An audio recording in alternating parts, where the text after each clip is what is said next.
Have you ever said something in the heat of the moment that you instantly regretted? Or perhaps you felt a knot in your stomach, but you pushed that feeling aside only to find yourself in a huge misunderstanding. Well, today we're unlocking the secret to avoiding those pitfalls by exploring the art of mindful communication, listening to your gut before speaking. Welcome back, Uplifting Life Partners, to Marriage Mastery Uplifters Podcast, Cultivating Extraordinary Connections, the podcast dedicated to helping you build a stronger, more joyful, and resilient marriage. I'm your host, Ron Simplified Myers. Let's ignite possibilities together.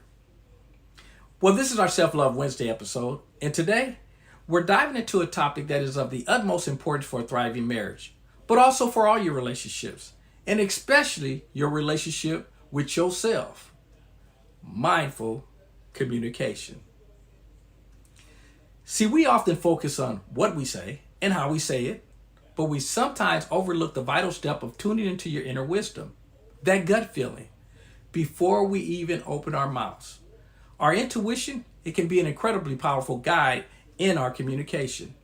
It can alert us to unspoken emotions, potential conflicts, or even when we simply need to pause and gather our thoughts. We've heard the saying, just because you think it doesn't mean you need to say it. Or some things are better not said. It also reminds me of something my dad used to say to us. Don't let your elephant mouth overtalk your jaybird booty.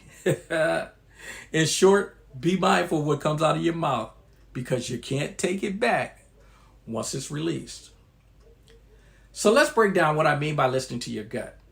It's not about being impulsive or acting solely on emotion. Instead, it's about paying attention to the subtle physical and emotional cues that arise within you during a conversation or even before one begins. Think about it. Have you ever felt a tightening in your chest when a certain topic comes up with your partner? Here's an example. You and your partner, you're discussing finances. The conversation's calm at first, but then your partner brings up a new expensive hobby they want to start. You feel a sudden sharp tightening in your chest. Now, it's not a heart attack, thank goodness, but it is your gut telling you this idea feels a little unsafe. Perhaps you're already struggling to pay bills, or maybe you have a history of your partner making impulsive financial decisions. Instead of immediately arguing, you take a pause and say, I'm feeling a little overwhelmed right now. Can we talk more about this after I've had a moment to think? This honors your physical reaction and gives you time to process what that gut feeling is really about. Or maybe you've had that feeling of unease when they make a particular request. Let's say your partner asks you to go to a party with their friends. Now, you've met these friends before, but you've always felt a little ignored and maybe even a little belittled. And as your partner makes the request, you feel a little distinct sense of unease or a pit in your stomach. It's your intuition telling you that this situation, it will likely be uncomfortable for you. So instead of just saying yes to avoid conflict, you take a breath and respond. I love to spend time with you, but I'm feeling a little hesitant about going to that party. Can we talk about it? This pause allows you to share your feelings honestly and find a solution that works for both of you. Like maybe suggesting a one-on-one date night instead. These are often your gut instincts trying to tell you something. And the key is to acknowledge these feelings without immediately reacting. It's about creating that pause, that little space between the trigger, what happened, what's being said or felt, and your response. See that pause? That's where all the magic happens. It gives you opportunity to process your gut feeling. Ask yourself, what is this feeling telling me? Is it fear? Is it discomfort? Is it a sense that something isn't quite right? Once you identify that feeling, you can then approach the communication more mindfully. Instead of lashing out or saying something you'll regret, you can choose a more thoughtful and constructive response. For example, let's say your partner brings up a sensitive topic and you feel that familiar knot in your stomach. Instead of getting defensive right away, you can say something like, I've noticed I'm feeling a little tense right now. Can we take a moment so I can gather my thoughts before we continue this conversation? This is a perfect example of honoring your gut feeling and communicating it in a healthy way. See, it's not about avoiding a conversation, but about setting yourself up for a more productive one. Now, how do we actually cultivate this ability to listen to your gut?